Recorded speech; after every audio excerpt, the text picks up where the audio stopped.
यूं तो अहबाब को सब अच्छा नज़र आएगा, कोई मुफलिस कोई दरमदा नज़र आएगा।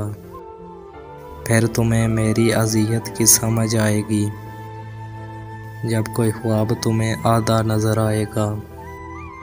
चौक से सीधी गली घर की तरफ जाती है, मोड़ मुड़ते ही वो दरवाज़ा नज़र आएगा।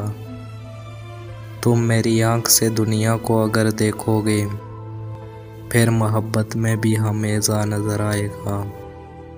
चांदनी रात में कुछ परियां वहाँ आती हैं, देखने के लिए शहज़ादा नज़र आएगा। देखते रहना कि अब मैंने सफ़र करना है, देखने वालों को एक साया नज़र आएगा। अपनी आँखों को झलकने नहीं देना आरब, एक दरवेश तुम्हें प्यासा नज़र आएगा।